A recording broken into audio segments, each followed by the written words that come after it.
I'm gonna go ahead and get us started. I know it's 9:02, so again, welcome everyone to the San Francisco Restorative Justice Symposium. We're really excited to have everyone joining us today.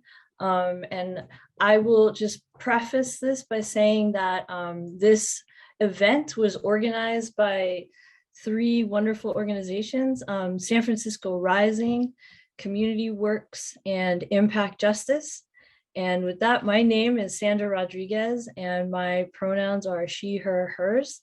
And I'm a senior program specialist at Impact Justice. And Impact Justice is a national research and innovation center with offices in Oakland, California, and Washington, D.C., as well as a number of incredible staff sprinkled throughout the United States.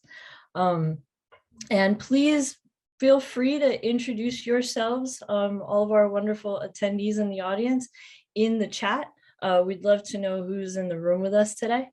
And just some reminders for our time today. So we also welcome everyone to use the Q&A feature on Zoom. You'll see a Q&A button there at the bottom of your screens.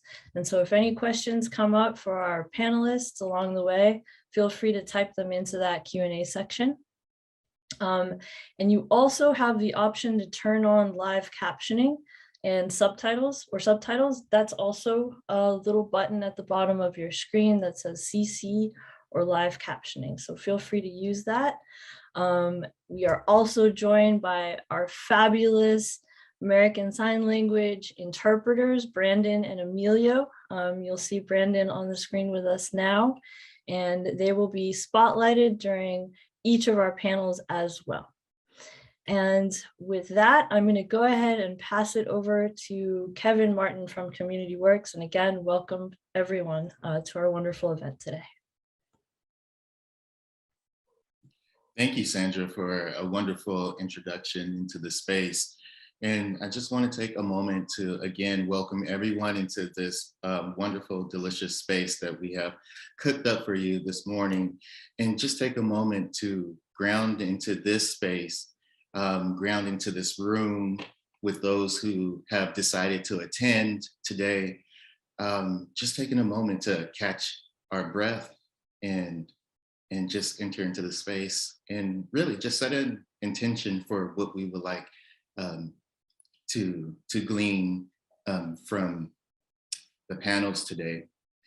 I also want to call in the spirit of the indigenous people who have stewarded this land and earth that we know today as the United States.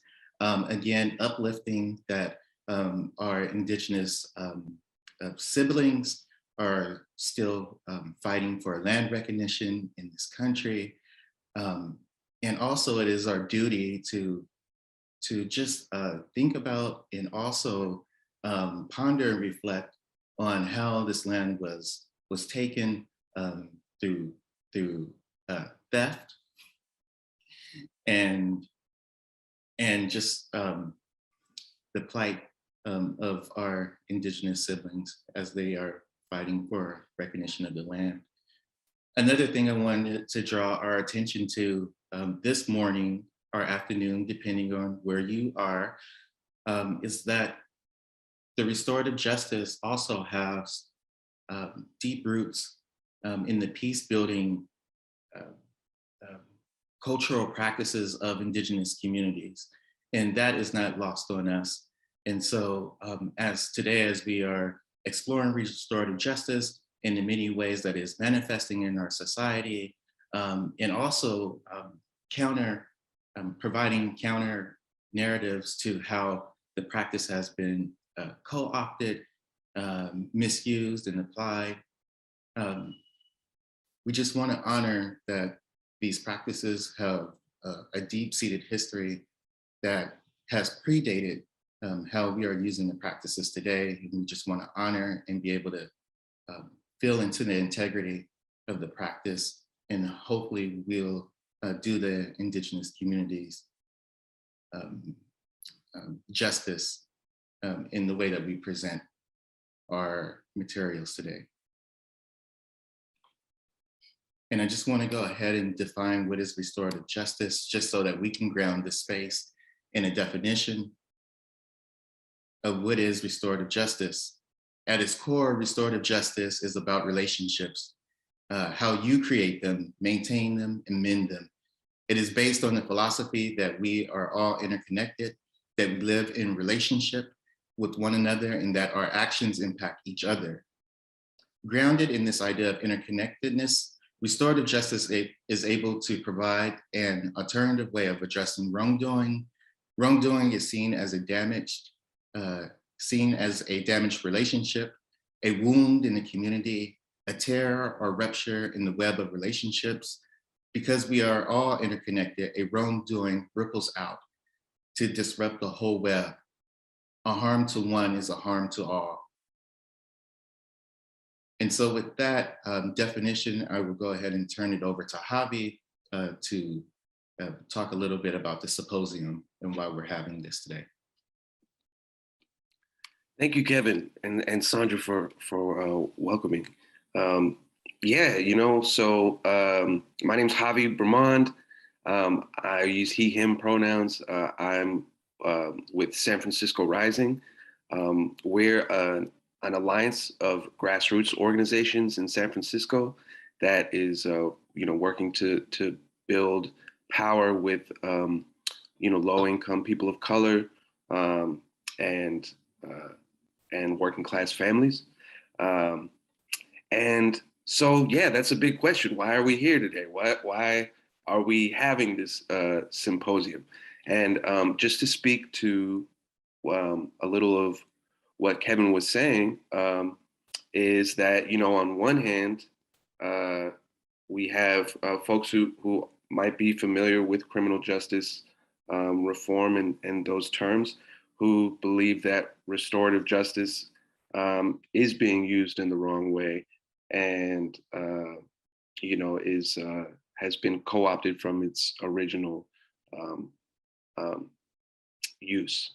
And then on another side of the spectrum, the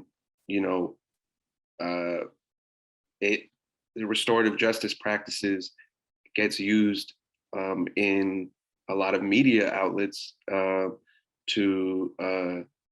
be spun into the tough on crime narratives, that restorative justice processes and practices goes soft on perpetrators of crime, and so that's why we're here today, because restorative justice is often misunderstood and frequently misrepresented, and today we'll explore just how arduous that work is to heal and repair harm between offenders and victims, because it's a practice and a process that brings actual accountability, which is ultimately some of the toughest work you can do, and we'll explore that today. And so, we will get into to introducing the concept and the work that goes into restorative justice, and we're also here to lift up the powerful work that's been happening in the San Francisco Bay Area for years around restorative justice. And we're part of a collaborative in San Francisco, that came together in a response to the rise in tensions between Chinese American and African American communities in San Francisco, where it was created the Restorative Justice Collaborative, which is individual community members, community-based organizations, the Restorative Justice Unit of the San Francisco District Attorney's Office, and other government partners formed this collaborative. And it works, and really we aim to promote cross-cultural healing between communities of color in San Francisco, and utilize these restorative justice practices to prevent harm from occurring and repair harm after it's occurred, and engage in public advocacy and education about restorative justice practices to sort of normalize the use of alternatives to the traditional criminal legal system. And so, yeah, you know, there's a lot of work that is going on currently. There's a lot of work to be done, and there's a lot to learn about how restorative justice really works, how it can work, and that's why we're here today. So, so yeah, with that, I will pass it back to Sandra. Yeah. Thank you, Javi. And to wrap up our opening, I wanted to add just a little bit of context and remind us all that we are living in a very unique time. Responses to the COVID-19 pandemic expose some of the core features of racial disparities that make up our nation's foundation. And on a broad scale, this time has been defined by division, individualism, and greed, as efforts to address the pandemic and provide relief were fragmented and inequitable. However, on a local level, the character of communities were also illuminated as neighbors banded together to provide mutual aid and collective care for those in their community that were most in need. At the same time, the compounding nature of the COVID-19 pandemic, paired with a powerful movement for Black lives and racial justice, fueled a growing awareness of another insidious pandemic that far surpasses the existence of the COVID-19 virus: systemic racism. Altogether, we are in the midst of a call for national reckoning about racial injustice in the criminal legal system and the deep disparities in resource allocations for our most marginalized communities. At the level of the individual and collective spirit, we are slowly emerging from a period of social isolation with a renewed awareness of our need for human connection and a palpable thirst for a new definition of justice. At the intersection of this reckoning and awareness lies an opportunity, one that deeply explores the connection between community, healing, and justice. This is a unique moment for restorative justice, and we're excited to use our time today to share more about the transformational power restorative justice offers and elevate the variety of restorative justice work happening in the San Francisco community. And with that, I want to once again express gratitude for everyone attending and participating in this wonderful symposium, and remind everyone that today will be composed of three panels or three sessions. The first, which will begin shortly, and then each of them are about an hour long, but there will be a break after panel 2 or after session 2. And please use your Q&A and enjoy this incredible day. And once again, all the gratitude. Also, please keep putting your names and your introductions in the chat. I'm loving seeing where everyone's coming from. Shout out to my hometown, San Mateo. And yes, with that, I will definitely say goodbye for now and welcome our moderators and panelists from our first session today to go ahead and turn their cameras on and join us in the Zoom. Thanks, everyone.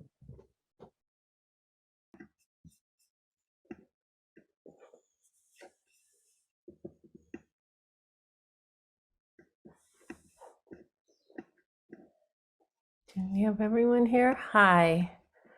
Hi, everyone. Hello. My name is Dee Morizono Myers from Community Works West. Community Works was founded in the 90s, 1997, and has been in the Bay Area supporting folks who have been impacted by the criminal legal system for since then, through programs and that support families, individuals inside and outside jails and prisons.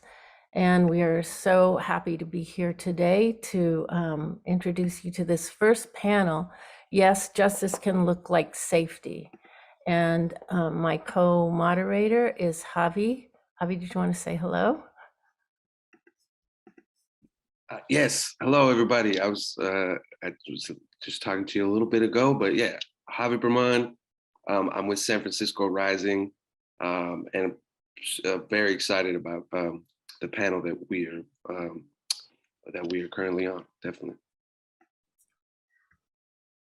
Great, thanks, Javi. In this first panel, like Kevin said, we hope to broaden an understanding of restorative justice as it relates to public safety. And our panelists, Tash Nguyen, Zach Norris, and Jody Geddes, are leaders of restorative practices in the Bay Area and beyond.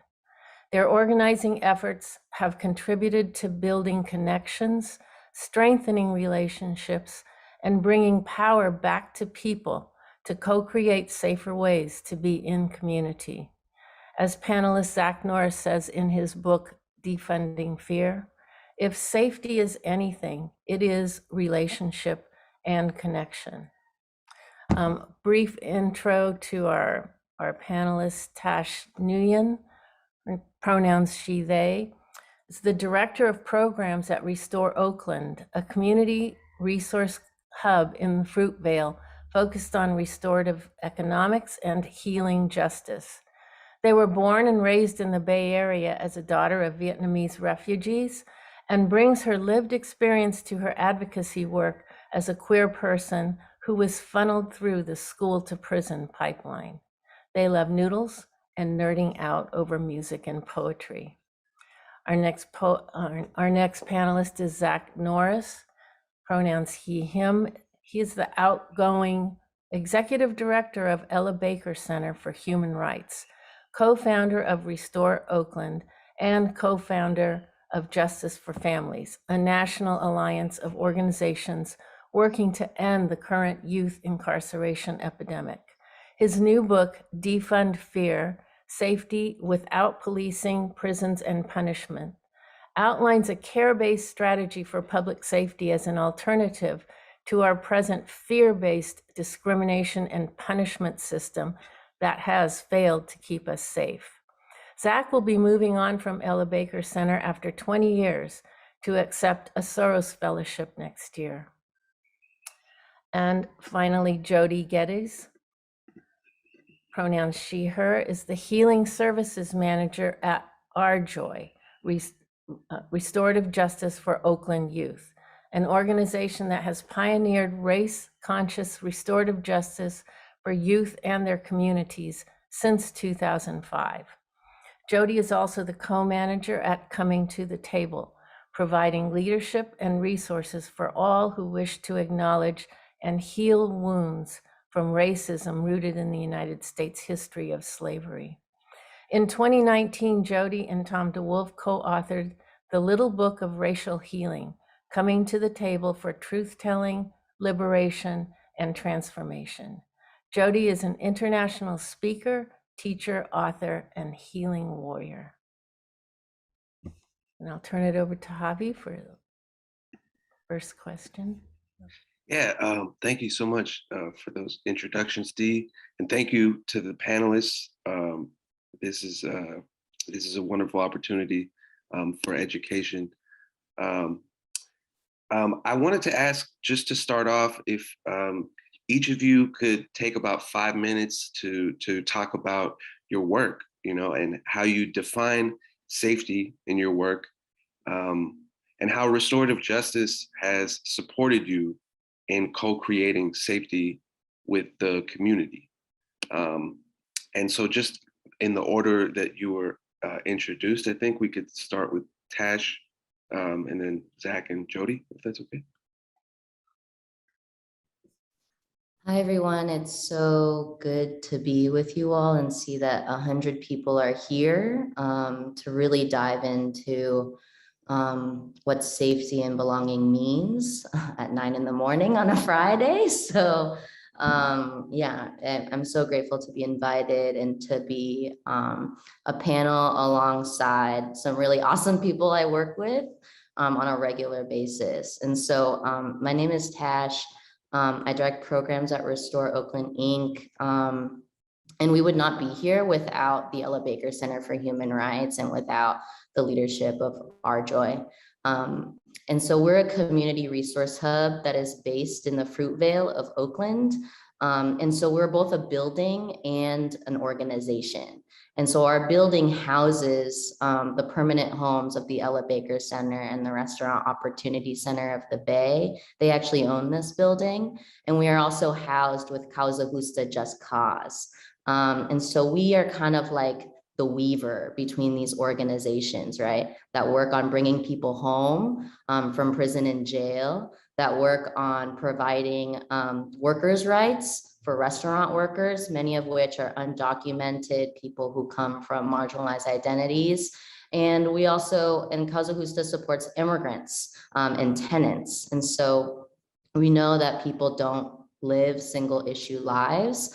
And so Restore Oakland provides kind of a space for that connection, healing, and political empowerment, right? So that we can be stronger together as a movement.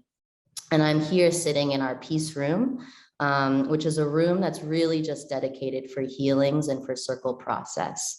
So this is where all kinds of circle happens, restorative justice circles, transformative justice circles. And it's not just a place where we mediate from conflict or heal from harm. It's a place where we actually spend most of our time building trust and connection and relationships. And I think that was really echoed in the quote that Dee read from Zach's amazing book, which y'all should get. And so, yeah, we're kind of like a model, a building that exposes the injustices of our current system by practicing the solutions that we all need. And so again and again, for folks who, you know, have sat in circle, you know that it's not just one circle, it's all the circles, right? That it's all that engagement that it takes to heal the deep wounds of trauma, to, you know, approach each other with curiosity, to create that shared sense of understanding, and to understand and have the willingness to see the harm that surrounds us and learn how we can relate to harm differently and learn how we can transform those conditions that create harm. And so the current system asks us who is guilty, and how we can punish them. And restorative justice asks us who is hurt and how can we heal that hurt. And when you ask that second set of questions, you end up with a very different agenda. So I'll talk more about what we do later, but I'm gonna pass it to Zach, I think. Yeah, wonderful. Thanks, Tash. I really appreciate it. Appreciate the shout out and the book promo. I'll pay you back later in noodles. I also love noodles. So I am Zach Norris. I'm the executive director, the outgoing executive director of the Ella Baker Center for Human Rights. Just a real honor to be here with Tash and Jody, Dee and Javi, all of whom I admire greatly, and also all of you who are joining from around the country. It was really cool to see folks putting in the chat where you're coming from. Here in Oakland, where I'm located, it's like a high 30s, low 40s, which is really cold for us. So I got my Ella Baker Center sweatshirt on, and I got my house slippers on that y'all can't see. But I'm hopeful that you are also making yourselves comfortable and enjoying this conversation. So we at the Ella Baker Center are named after Ella Baker, who's a brilliant Black woman, a leader in decades of struggle for freedom and human rights. And she believed in the power of everyday people to make change, and we try to continue to build on her legacy by advancing a books not bars, jobs not jails, healthcare and housing not handcuffs agenda. So we really like alliteration, and we also like fighting for justice, fighting for the redirection of resources away from a punitive system that has caused more harm than good, and towards the kinds of fundamentals of safety, from housing to healthcare to the things that really make us safe. And one of the things we often ask folks to think about is just a time when you felt safe. And I know there are other organizers across the country who really ask that question. And what we found is that fairly uniformly, people are talking about times when they're in community, be it, a family, biological or chosen, a faith community. But this notion of relationship and being surrounded by those that care about us, and that hold us. And I think about my grandmother who held me accountable, and it wasn't, just about lifting me up when I did well, but also letting me know when I was not living up to my best self. And so that notion is how I understand accountability, is that you can't be held accountable if you aren't also held in community. And that, to me, is fundamental to restorative justice, as Tash named, is this trust building, relationship building process. So one thing I will say is that I am not a restorative justice practitioner, as Dee kind of named. I think we have been advocates of restorative justice, but really look to the experts such as yourselves who are doing the work. And I think we're trying to take baby steps internally as an organization to really use the space that we've helped create in Restore Oakland to really build trust, build community, and to heal harm and conflict when it happens internally within our organization. But that's something that is very much a growing area for us. And so we're very much learning through this process. But one thing that we do know is that restorative justice absolutely works. And it is very much hardcore. It is very much tough. It is very much a process through which people have to be engaged in a deep way. And it's different than a sort of adversarial court process where you put one person who's caused harm on one side of the room, one person who's been harmed on the other side of the room, and effectively the relationship grows even further among those two people as the court process goes on, because if they're incarcerated, then they go into further isolation and separation from community.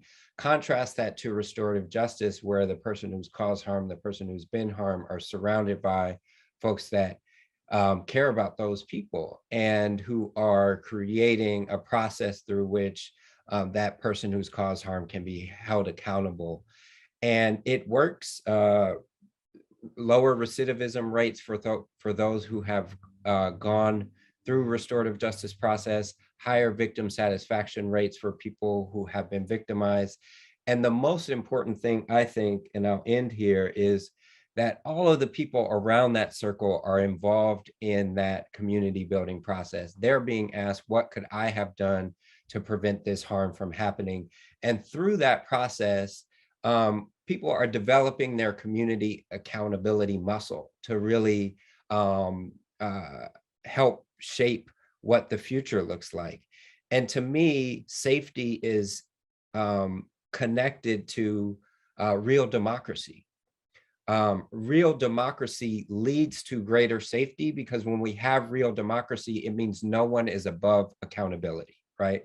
And what we've seen in particular over during this past administration is that there's a way in which a robust police state and prison state is very intimately tied to authoritarianism. And so as we're building these restorative justice processes, we are also building the muscles we need to have a true democracy where no one is above the law and where all of us are safe. So thank you. And I couldn't be more excited to pass it to Jody. I hope Jody is with daughter as well, but if not, I'll still be happy passing it to you. I mean, thank you both so much. I feel like there isn't much more for me to say. I keep looking down because my 2-year-old is on the floor. She doesn't want to eat at the table, but this is the world that we're living in, and I hope we can continue to integrate as we move through these pandemic times. I think that everything that each of you shared was just so powerful, and I 100% agree. I'm gonna hope to keep this short and sweet because there's so much I could say about restorative justice and the work that I do. One of the things I'll name at Our Joy that I think Zach also alluded to when talking about the direction that Ella Baker is going in is that at Our Joy, everything we do is grounded within restorative justice. And so the work that we seek to do out in community and support organizations to do, we also have to challenge ourselves about how do we show up as healers and people who seek to be in community with each other. And that is probably more challenging for restorative justice practitioners, than anyone else, to really think about what our values are and the kind of community we want to be in with each other. And that shifts it from work to this journey that we're on to create this just, truthful, and healed society, to create that democracy that many people don't dream of. We also engage in restorative justice with an anti-racist, anti-bias lens. There is a misconception, I'm not going to dig too deep into why, around restorative justice not being able to transform systems. And I think a part of that is the lens that most people come to restorative justice with is through our criminal legal system. And if we don't look at restorative justice in a more expansive way, I don't believe we'll get to the democracy in which Zach is talking about, right? We can be in circle with each other, but what does it mean to create organizations that are moving from a healing lens? To have young people be in schools where education is a practice of freedom, to have in communities where people define what their safety looks like, what love looks like, what happiness looks like, where folks get to really engage in joy that's not in opposition to white supremacy, right? So I think that for me, and I think our organization, that is ultimately this vision for restorative justice. And we have a vision for Oakland, around Oakland being a restorative city. Although most people outside of, honestly, Oakland see us in this way already. And I think it's the work of so many of you on this panel, as well as in the chat, but there's so much more work to do around really digging deep into these ancestral practices that allow us to really get to the core of who we are as human beings and ask ourselves, what kind of world do we truly want to create? And I believe when people start asking themselves that question, the ideas that we might have about justice currently, healing currently, transformation really begins to shift, because we see ourselves as a part of that future. We see ourselves as a part of that transformation. So that's one of the things I'll add, because I feel like Zach and Tash already spoke so deeply to so many things I agree with. And one thing I'll name right now around what Our Joy is doing, particularly in my role as a healing services manager, is we have over 9 weekly restorative justice circles that meet in affinity spaces. So for example, we have a queer and trans people of color circle, we have a Black women's circle, Black male circle, and groups for young people. My hope is in the new year, we start circles for providers. What does it mean for healers to be in healing spaces with each other, to really sometimes put that weight down and maybe never pick it back up, right? This is through our work with behavioral health in Alameda County. Restorative justice feels therapeutic, but it is not therapy. And the pandemic has highlighted the continued mental health and wellness challenges that most vulnerable communities face. And so in my role, asking the question, how do I support restorative justice practitioners to be a bridge into systems of care? So when people come to our circle and they're saying, this is the first time I've been in community in this way and feel it to be transformative and healing, how do I say, what else? What more? How do I support you on that continued journey? And so that could mean meeting with a clinician, right, and learning some strategies to be able to talk about grief in response to the gun violence that communities have continued to face, right? It could mean supporting people with connection to employment and education.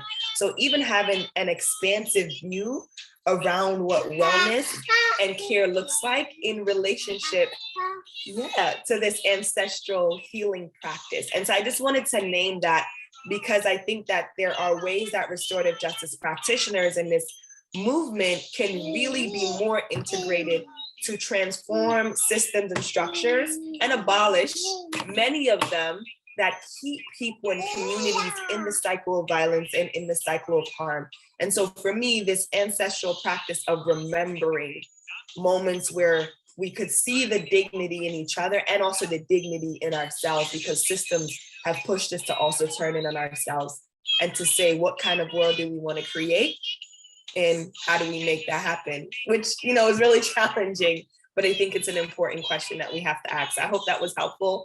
I forgot the question, but you know, that's what my spirit's telling me to say today. Thank you. Thank you, everyone. That was great. Everyone answered all the questions. So this next question is going to be for Tash. And it's about maybe storytelling, which is at the core of another core foundation of restorative practices. So could you tell a story of a time where restorative justice worked to keep a community safe? And what was in place that made that process so successful? I know we spoke a little bit about schools, so. Cool, yeah. And, you know, before I go straight into that answer, I just want to name, like Zach, I'm newer to the restorative justice arena. And I just want to name that, like, I owe a lot of my understanding and my growing practice of restorative justice and healing justice to folks like, you know, many folks who are actually going to be at the symposium today. So folks like Fania Davis, people like Jody, sitting in circle with Sandra Rodriguez, Sujata, Miriam Kaba, Ashley George. So without this constellation of people surrounding us, I think our work at Restore Oakland and a lot of our work in the restorative justice world would have no chance at making its contribution, because we're really standing on your shoulders. So thank you so much for organizing this and inviting all these big superstars here. But yeah, so at Restore Oakland, you know, we're a newer organization, and we have been really conscious as kind of a newer organization in the Fruitvale about getting connected to the schools, the businesses, the organizations who have been here in the Fruitvale for a long time, while acknowledging that restorative justice has a very deep history in our school systems, especially with the leadership that our Joy has helped pilot and implement.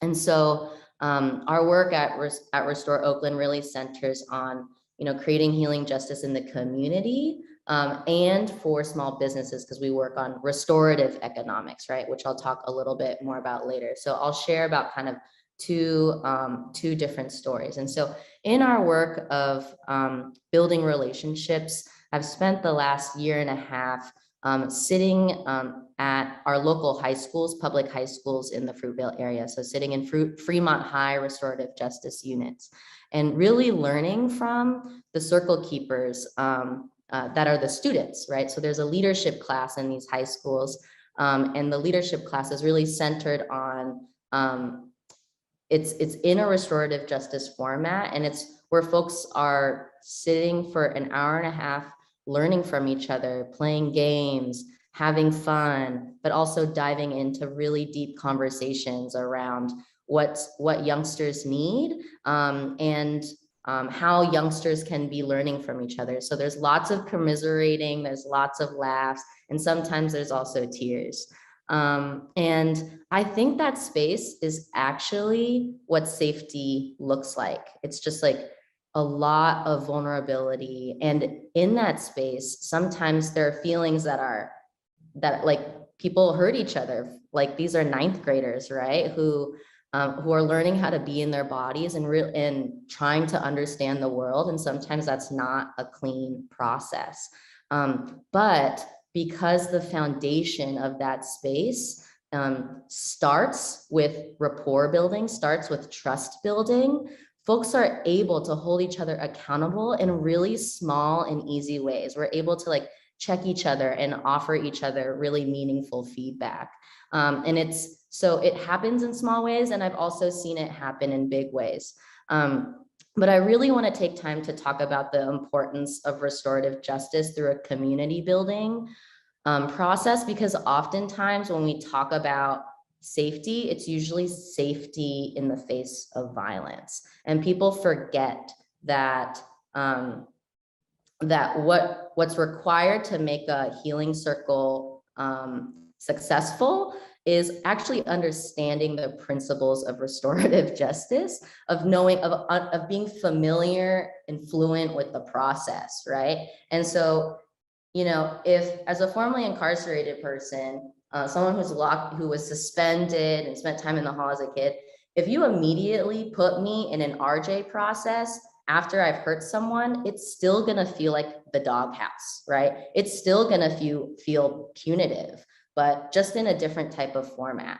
And so I think what's really valuable about that is recognizing that we actually have to practice these principles through getting to know each other, so that it doesn't feel like it's a doghouse, right? When we're working to hold each other accountable. And I think that's those are the conditions that I've seen of restorative justice that are really necessary in creating safety.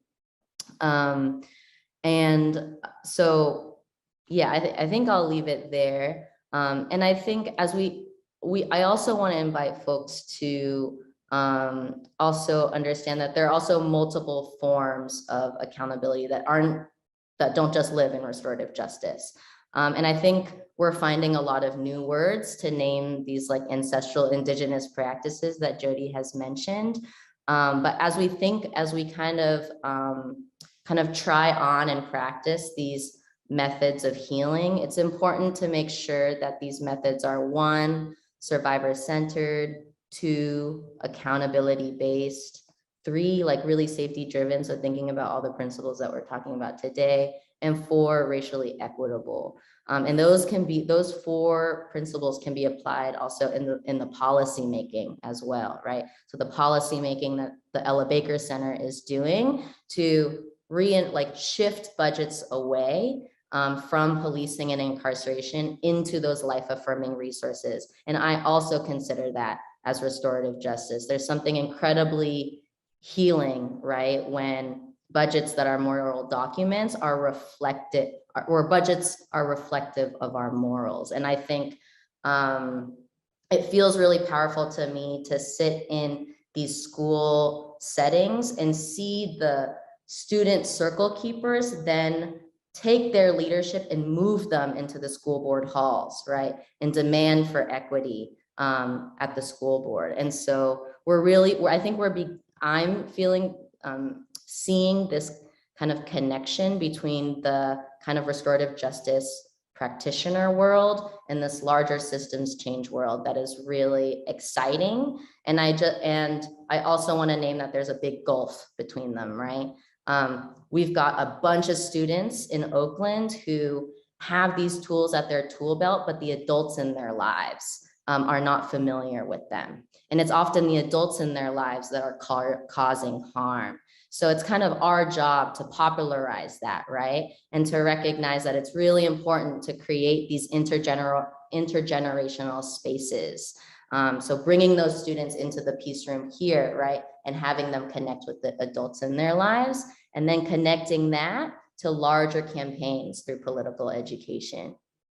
Yeah, I'll end it there. That's great. That's awesome. Thank you, Tash. Yeah,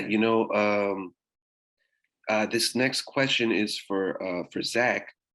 We were wondering if you could tell a story or speak to something that illustrates some of the challenges in the shifting paradigm to restorative justice. I think touched on that also. Just how you work to keep restorative justice in the community, what it's like working with law enforcement and traditional systems. And just education in the community and some opportunities for forward movement. Right on. I'm going to start off big picture and then shift to 2 examples. So big picture, the challenge in shifting the paradigm to restorative justice is that everything in our economic, social, and political system pushes against restorative justice as currently constituted under capitalism. And I think that we have a system that since the founding of this country has prioritized punishment and profits. And in the last 40 years, we've seen, a 300% increase in funding for policing. Even in blue states like California, we have seen 23 new prisons and just one new university built in, and even in blue states like California and similar statistics elsewhere, we see at the federal level 53 cents of every federal dollar going to the military, every federal discretionary dollar. And even in the context of a global pandemic and climate change, the Congress just added $24 billion on top of the expenditures that Biden requested in terms of military.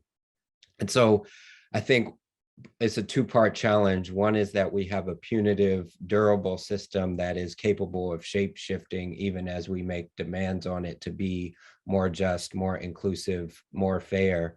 And second, and there are politically entrenched actors who want to maintain that status quo because it benefits them financially, among other ways, potentially.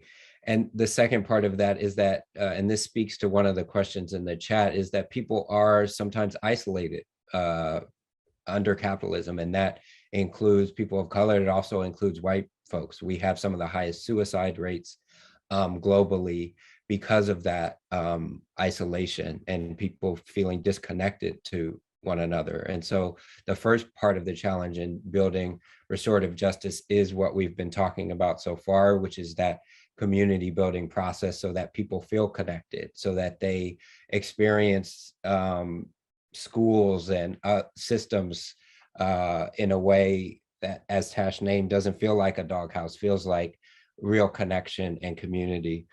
And so some of what we were trying to do with Restore Oakland, as my first example of a paradigm shift, is we were trying to create a physical, tangible example of what community safety looks like. We wanted to be able to say, people's imagination have been so tethered to prisons as being fundamental to safety. We wanted to create a different physical example. Just like in the environmental movement, we believe it's been helpful to be able to see wind turbines and solar panels and permaculture, and many of these things aren't new practices. They're also ancient practices in that context, but just being able to see them more readily was important. And so we thought that same thing was true with Restore Oakland. And it's been a challenge. I think we face some of these challenges around, working with systems that in our minds haven't always had our best interests at heart in community. And so we create informal systems where people can come to Restore Oakland if they don't want to call the police at all, and have conflict mediation and peace building in the room that Tash is sitting in and helps to coordinate.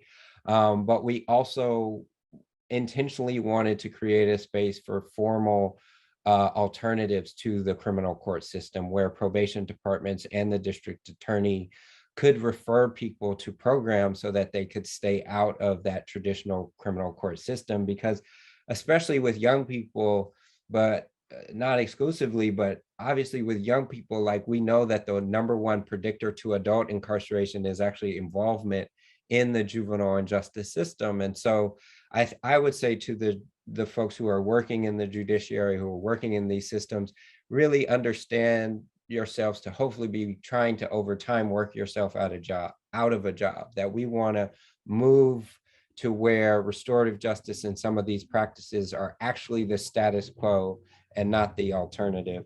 And I'll end by just lifting up the example of Richmond, California, where I think there was a sustained and systemic approach to violence prevention, from not a standpoint of isolating the individuals who are believed to be responsible for the harm, but really putting them at the center of the solution.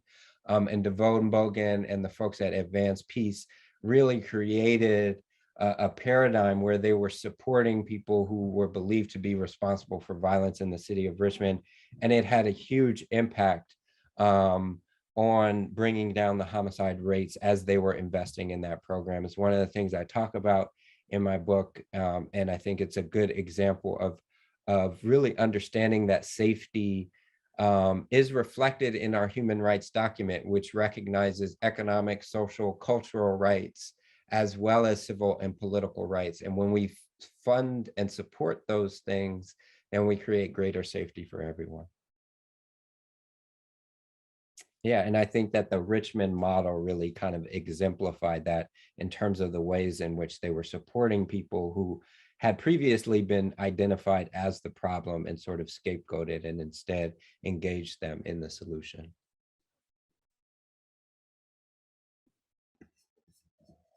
Thank you, Zach. There's so much there, and I heard a lot about the importance of this community building, which is the very first step in any restorative process. This next question is for Jody. So the dominant culture defines safety through this lens of punishment, which hasn't been working out so well for us. And restorative justice completely divests from that paradigm and invests in relationships as the pillars of safety. So what are some of the tools you've used to invite more of the skeptical community into the circle of the restorative justice movement? Thank you for that. And thank you, Zach and Tash, as you responded to those questions as well. I think something that Tash actually spoke about speaks to this particular question around the lens and approach to restorative justice, always having to do with criminal legal or what people see as conflict and harm. And so I think there's just a need to expand our view of restorative justice. I even think about, how am I in right relationship with people on a daily basis? And I think that's a part of restorative justice. How is my parenting practice? And I believe that's a part of restorative justice. What the work of Restore Open is doing around restorative economics, for example, that's a part of restorative justice. So really have an expansive view of restorative justice. And I think a lot of that is doing work to understand the ancestral wisdom. And so for me, when I'm having conversations with folks, I don't really frame restorative justice in the terms of criminal legal.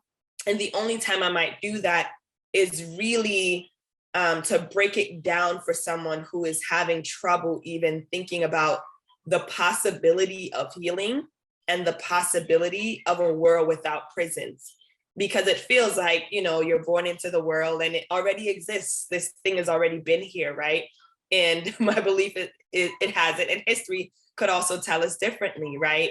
And so really creating space for people to reimagine their relationships with each other, their relationships with themselves, and their relationships with community.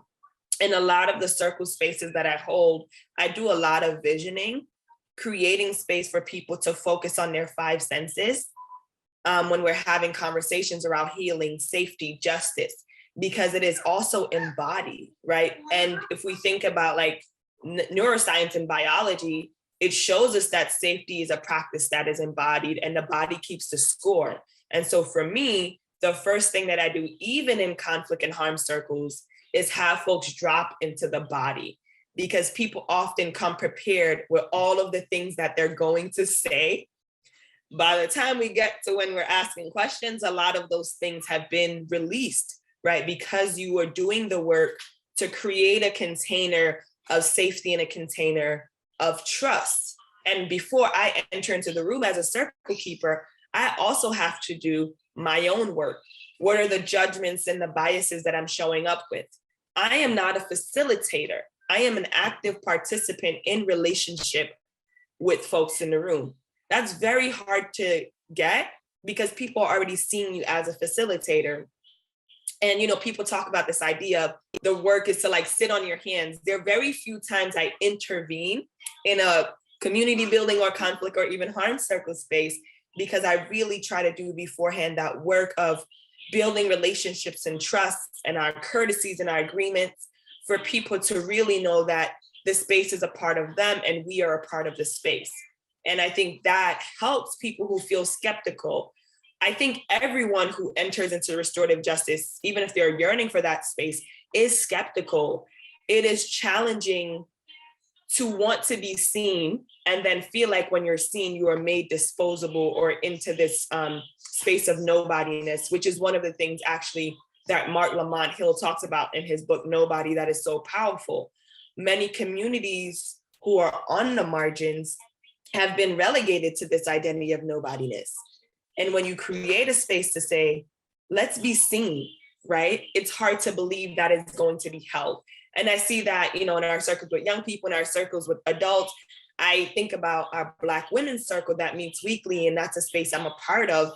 And I remember the first time folks were saying they never had this space. There are people who are coming to this circle from Texas, New York, North Carolina, all over the country that are seeking this space, but also asking the question, will it hold me? Will it see me, right? And I think being able to start that own journey of oneself impacts the way we might hurt each other in moments that are challenging, in moments that are conflictual, in moments that are harmful, to get us back into right relationship with each other. So I think it requires, a reimagining. I think it requires an expansive view of restorative justice that is not about even like being the experts or gatekeepers. Like, I'm not that, my ancestors are. Like, and I'm trying to honor what has been passed down and what has been given. One of the things in terms of practical tools, because I know some of you are probably like, she is speaking in metaphors, I need a tool. One of the practical tools is I always ask people, where have you seen this before? Or what does this feel like or remind you of? And, sometimes folks will say an altar, right? Or like when I went to mass, or, when someone has transitioned in the community and you're honoring them, right? So there are different pieces of the physical space and container you create in restorative justice that can remind people of something else, or, Sunday dinner. So I really try to create space for people to think about, where is the relationship between restorative justice and practices that they still carry today, to honor the wisdom that they already hold, that I am not bringing this new thing. What I really want to create is a space of remembrance. Because even for me, this is a journey of remembrance as someone who descends from the Maroon and Tainos of Jamaica, West Indies, and understands how we got there was through enslavement, right? So how do I also remember this practice, that wholeness can exist now, freedom can exist now, liberation can exist now, although there's more work to do to dismantle and abolish, let's be clear. And so I think for me, I don't know if I'm answering this question, but I think it's really about people just need to experience it. They need to experience it, to be in space, to understand its power. And it just starts with sitting down and having a conversation. Another tool is to have food, radical hospitality, that we need to know if people have housing, if people are nourished and fed when they enter into spaces and into a circle process, because many people don't have that. And yet we are asking them to show up and show us themselves and to speak and to share and to connect, so asking the question, are they well? In addition to holding that space. So I hope that was helpful. I'll pass it back to you. Very well said. And it's already having me to start reflecting on myself on that issue for sure. And just in keeping with that this line of questioning, and this is something that a question I want to pose to all of the panelists. We are talking about some pretty heady stuff, and we want to ask what for the audience, what are some action steps that community members can take to expand restorative justice and safety in their community. I think this could be a good time to highlight some opportunities or events in your organization or ones that you know about. Yeah, and then after this question, we'll go into Q&A from the audience. But yeah, I think if we could start with Tash and then Zach and Jody, I think again, that would be great. But yeah, just some action steps that we can that we can highlight. Totally. Yeah. So I got 5 things. And these 5 things are kind of about that we invite you at Restore Oakland, and what we're trying to do is kind of, these 5 things are kind of like a ripple effect, right? Like, how can we take that practice of being in circle, maybe learn how to hold circles, and then apply these larger principles into, get the county, get the city to really model and reflect the same types of values we're trying to put out into the world in our community. So the first thing is, you are all invited to our monthly community building circle here at Restore Oakland. They're hosted by Carlos Ray. He just came home after a few years of being locked up, and Joe Bowen, who many folks at Community Works are very familiar with. And they're hosted here in person in our beautiful Peace Room. We're getting some plants installed from Black Girl Greenhouse later today. So we're super excited to host you here. And in the new year, we're gonna have circles in this room, masked on with COVID precautions on a weekly basis. So that's happening. So next Wednesday evening, you can join us here. We're talking about critical connection. And then in the new year, it will be every week. In February, we'll be hosting a training, how to be a circle keeper training in January. And then in April, we'll be hosting a how to hold a healing circle. So how to hold a circle when a harm has happened in your life. And so that will be in April. And the idea is that if you take the circle keeping training in February, we'll then offer you that second training in April. So those are some hands-on skills you can learn from us in the new year, and bring that into, I know many people who are calling in today are from San Francisco. You all are doing a lot of really important organizing and coalescing in San Francisco. So feel free to come to this other side of the bay. We will host you and feed you and nourish you. And then the last thing that we're doing is this larger systems change work. Last year, we co-authored a resolution in Alameda County called Care First, Jail Last. And the resolution is all about, gets our county to decarcerate our jail of people who have mental illness and substance use disorders. And these folks make up about 60% of our jail population. And so the resolution basically gets the county to build out a community-based mental health and housing plan that is, as well as a diversion plan that is really rooted in restorative justice, right? We so often see restorative justice offered to folks once they're already sentenced in prison, or once they've already been arrested, locked up, moved through a very harmful court process, right? And so how can we actually, right, offer restorative justice much earlier, right? And divert folks and support their entire families. And so this resolution was unanimously passed, and now we're in implementation mode, which we all know is the hardest and most important part, because this is the area where we have to ensure that it does not get co-opted by other systems that are seeing the amazing work that we're doing, right?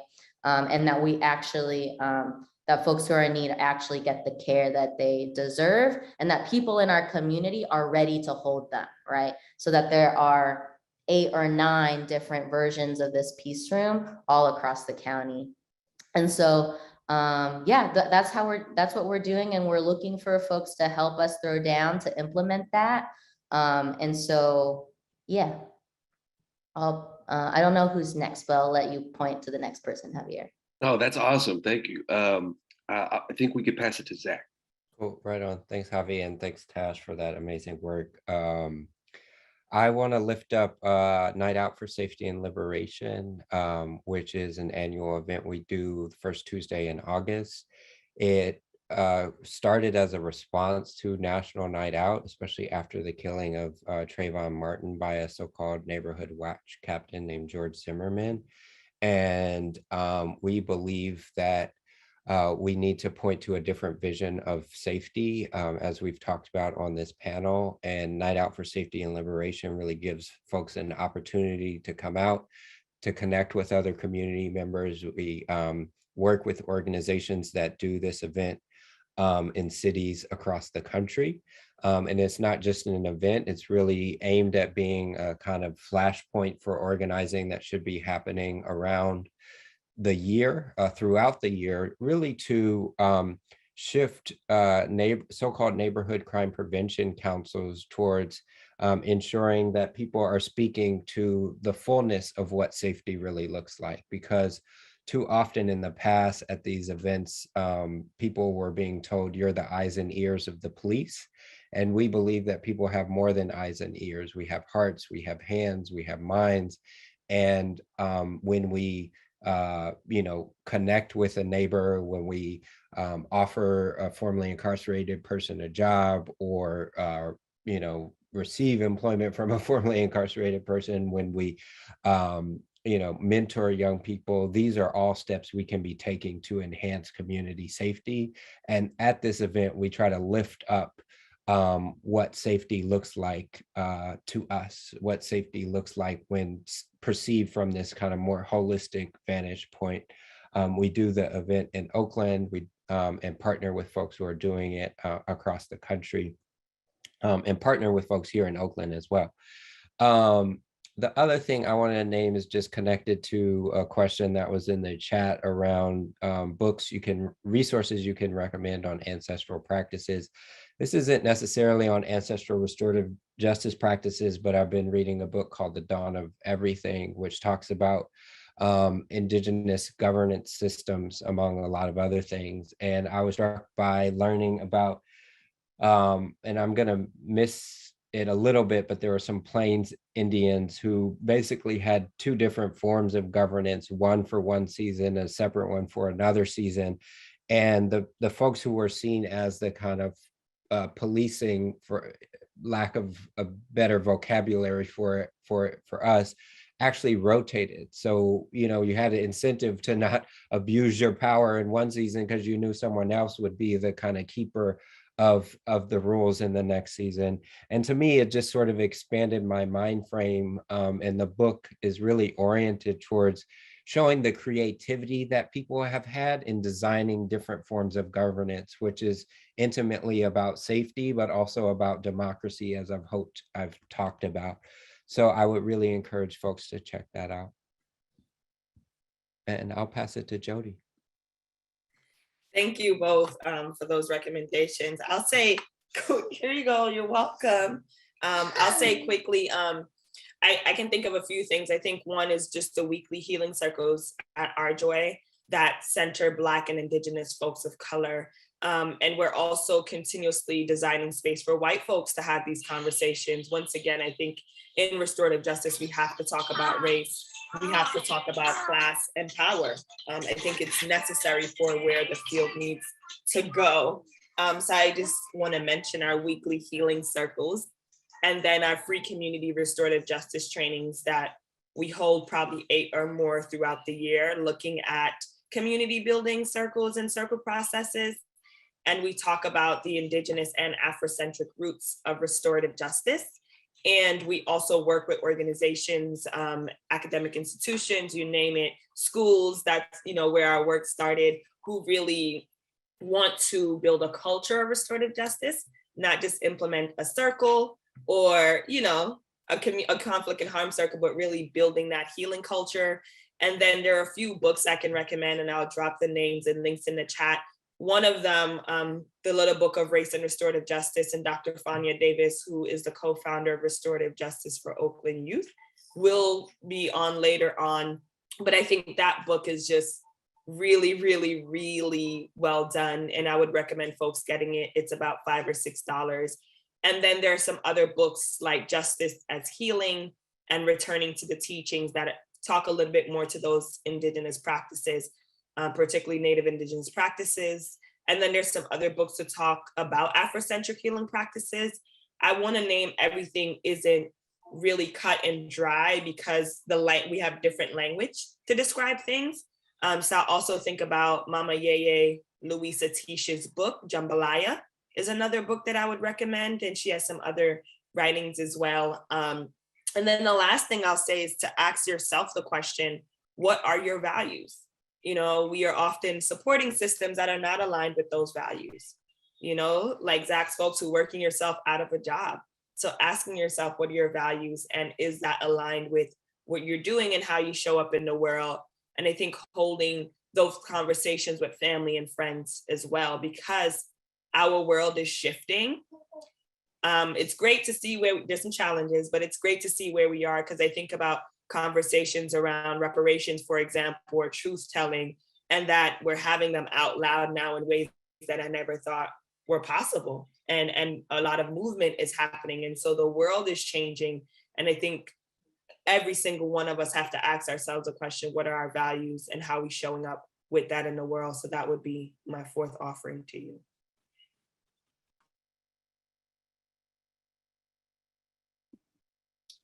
That's really great. Thank you all for those wonderful action steps. There's a lot to take down notes wise, and a lot of opportunities I see for people to get involved and to really learn how to step up around restorative justice. Just a time check. I think we have about 12 minutes left. And we have some questions from the audience that I think we can pose to our panelists to see if they're if whoever is wants to chime in. I think it's for all the panelists. So I'll start off. This question is from Kyoko Yamamoto. And the question is, I'm curious how and where we can start to build trust and a sense of safety in the community. Often lots of us do not have a real sense of community, nor supportive families or the circle of people for this. So yeah, I think the question is just how and where we can start to build trust and a sense of safety in the community. And whoever is down to jump at that question is, I'll leave it up to y'all. I can go quickly. Okay. Probably the quickest I'll be. Name two things. I think one, tapping into library spaces. Libraries have a lot of resources. This is like very practical. And they also have a lot of programs for aging folks in our community that I think often tend to be on the margins, but also have a lot of wisdom about the community. And then they also have like story time and things like that for children. So I would recommend tapping into libraries and listening to the wisdom of some of those other folks who are not made as visible, because I think a lot of this is around visibility. So I think that's one thing I'll name.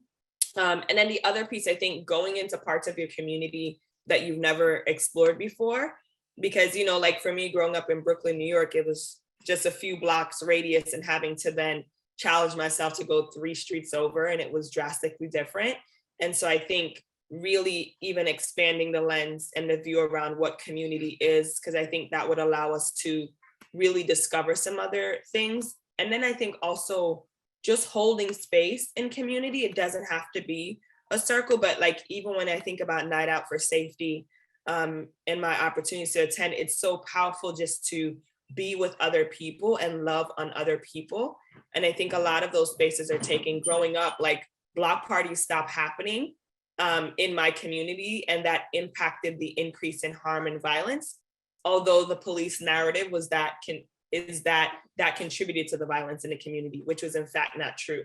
And so just holding those community spaces that people can connect and get together and ask people what community feels like. Like I've been in spaces where I've assumed people might feel this way, and it's drastically different when the question is asked. So continuing to ask the question, how do you feel? But also, what are your wants for the community? So people recognize that it doesn't have to be something that maybe they're not happy with, right? If they're not happy with it, but there's things that we can do together to grow our community and for our community to thrive. And so that's what I will offer, and I hope that's helpful. Oh, that's really great. I think unless Zach or Tash want to jump on that question also, I think we can, just in the interest of time, we can move to the next question. Oh yeah, and I see Tash is typing an answer too. So yeah, I'll get to the next question. This is from Holly Irk. I hope I'm saying that right. What is the best way for judicial stakeholders to show up in restorative justice? Is it appropriate for it to be incorporated into judicial practices like probation? And yeah, I think I think maybe we'll let Zach or Tash jump on this first if you want, and then, but of course, Jody, we would like to hear from you too.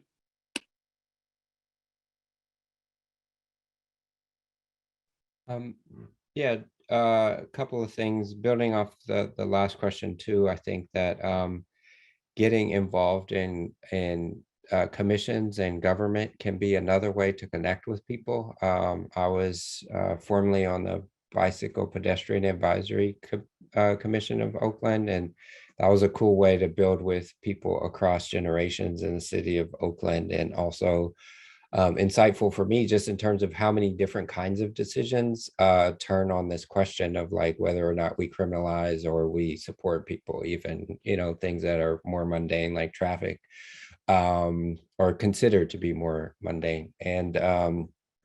And so would encourage people to like show up to your commission meetings if they're on Zoom or in person, and that can be a way to get involved but also connect to community.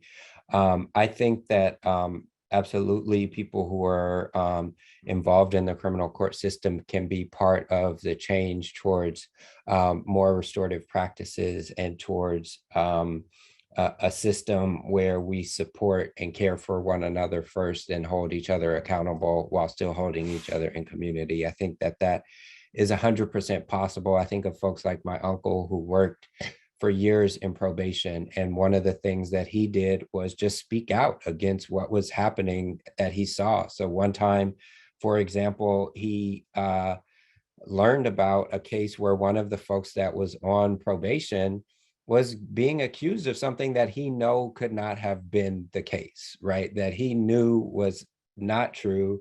And he spoke out about it, and he went to that person's court hearing and said that those police officers were actually lying about what happened. And he got a ton of pushback and flack for that. And I think it requires that level of courage, quite frankly, to stand up against systems that have too long, locked up Black and brown communities, poor folks, in ways that quite frankly, are at the service of the status quo. We know that police don't break up strikes on behalf of the workers, right? They're not like, oh, everybody should be getting a living wage, and that's why we're here to support the workers. No, they're there more often than not on behalf of owners to say, no, you got to go back to work. And so I think that we just have to be honest about what the status quo is now, and understand that if you're in these systems, that it's going to take some discomfort, more, I would say more often than not, to be pushing towards a different paradigm and a different status quo.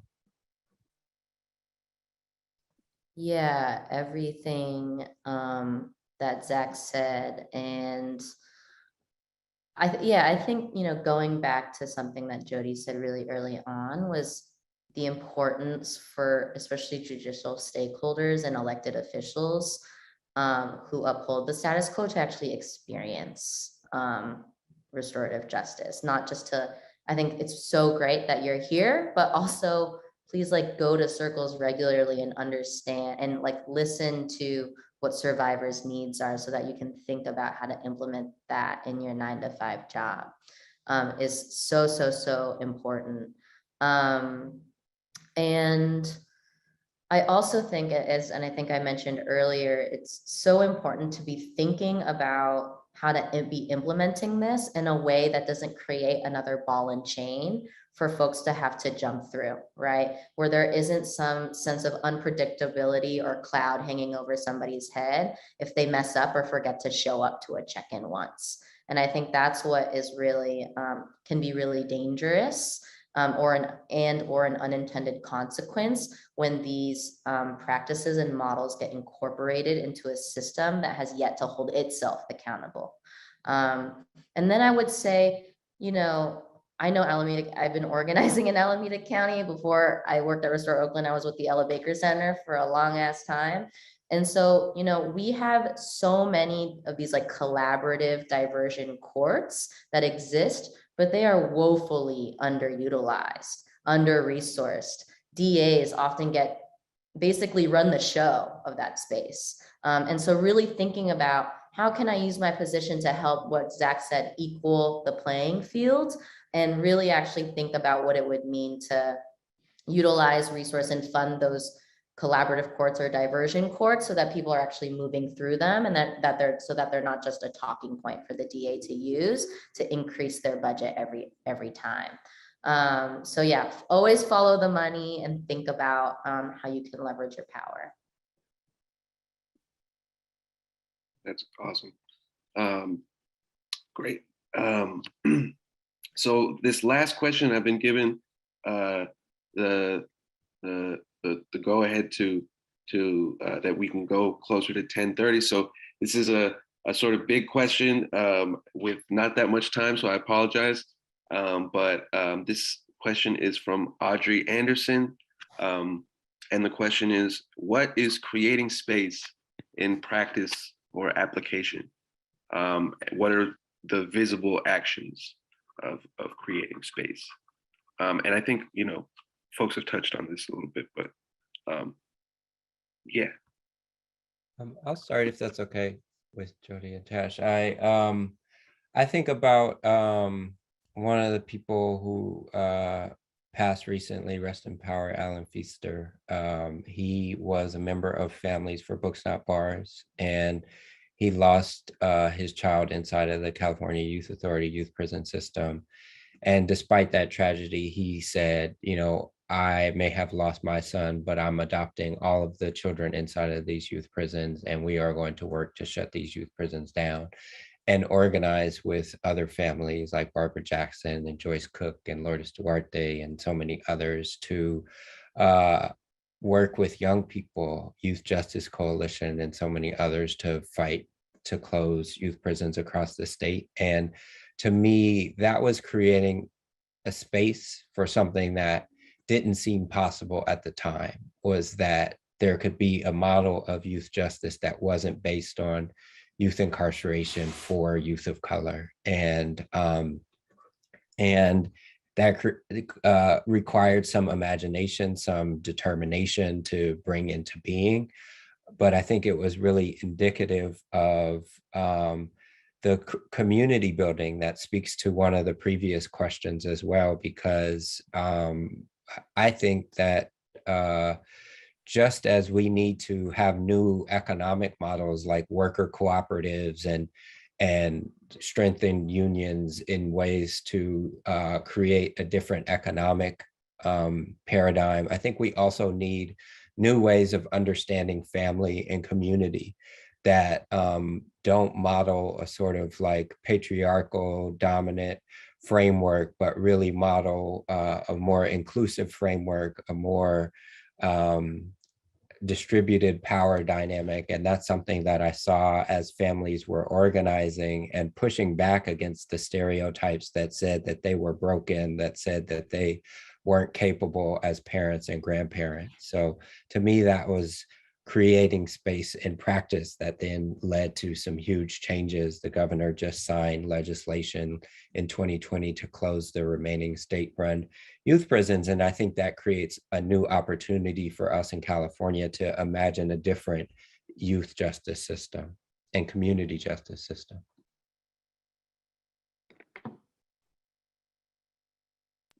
I'm like making eye contact with you, Tash.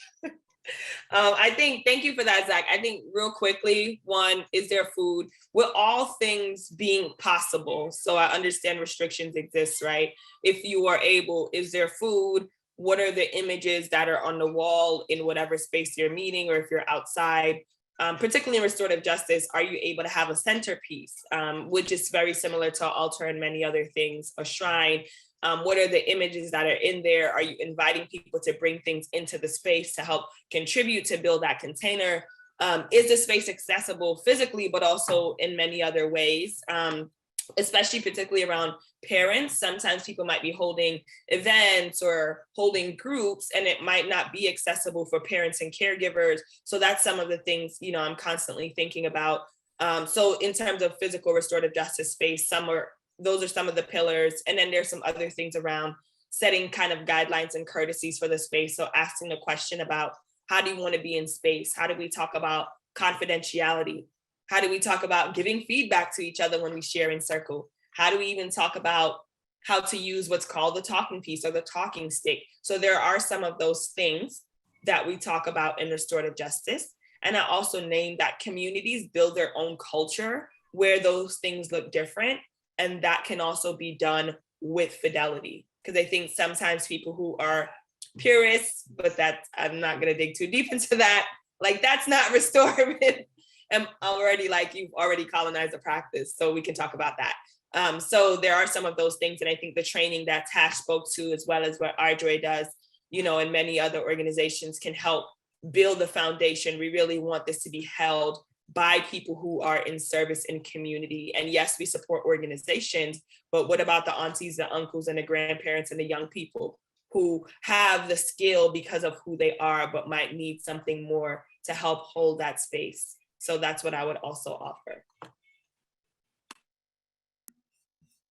Thank you all, Jody. I think we, Tash and Zach, I think we're at the end, and we are going to have the transcript and recording available to everyone who registered. So as well as a one-pager that is going to have all these resources and the books that folks mentioned, and as many links as we can, so that you can find ways to be involved. So thank you all so much for sharing your wisdom, for sharing this time, for being in circle with us all. And I'm going to pass it to Sandra for the next panel. Thanks again, everyone.